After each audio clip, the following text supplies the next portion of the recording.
Essa fotografia é muito antiga e foi tirada numa das estufas lá da Exalc, mostrando duas plantas plantadas, muito antiga, deve ter uns 30 anos, duas plantas de café plantadas num solo P0. O que é P0? Zero de fósforo.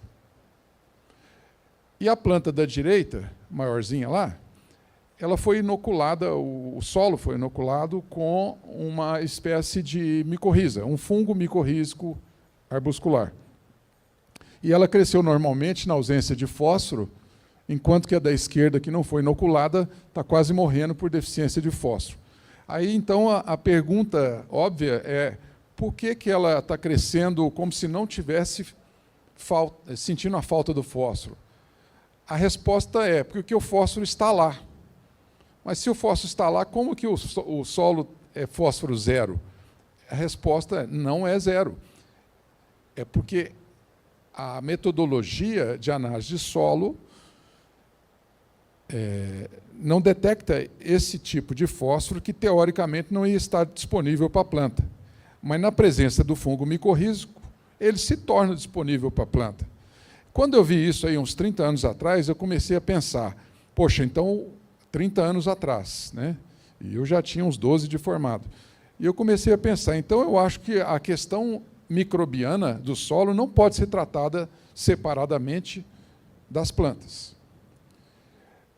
E aí, também há muitos anos atrás, mas não tanto, talvez uns 10, visitando o centro de pesquisa da Fundação Mokichi Okada, eu observei esse experimento com um solo autoclavado e sementes de feijão plantadas e germinadas.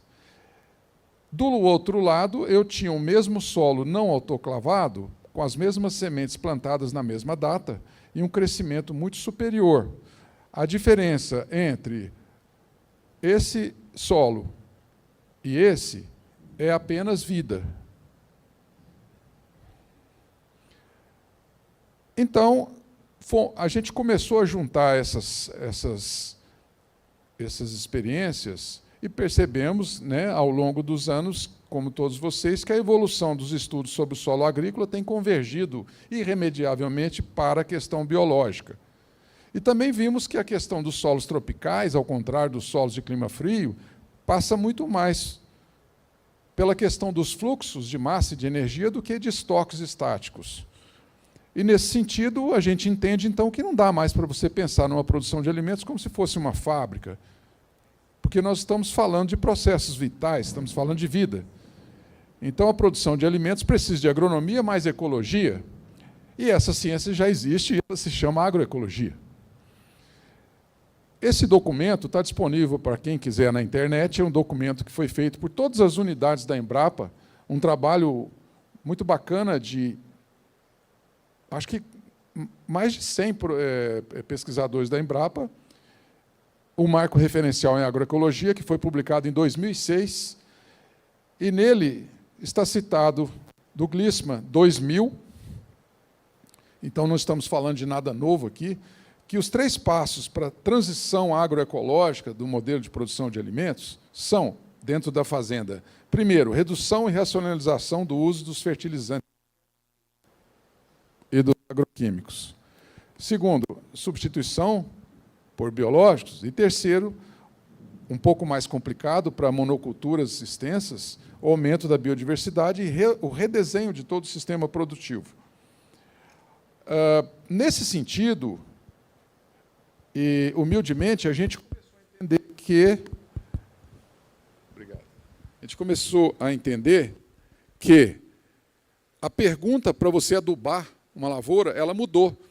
Não é mais como quantificar e suprir a necessidade mineral das plantas, mas como estimular a vida do solo.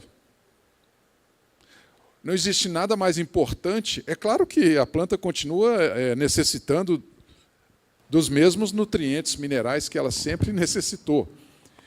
Mas, se quisermos evoluir nesses modelos regenerativos, a grande pergunta é o que eu tenho que fazer para estimular a vida do solo. Se eu fosse uma bactéria do solo, se eu fosse um fungo do solo, o que eu gostaria de ter? Água? Sim. Ar? Sim. Carbono? Sim. O que mais? Então, essa é a pergunta que nós temos que responder, se quisermos evoluir nessas questões, né? Então, assim, os produtores já estão usando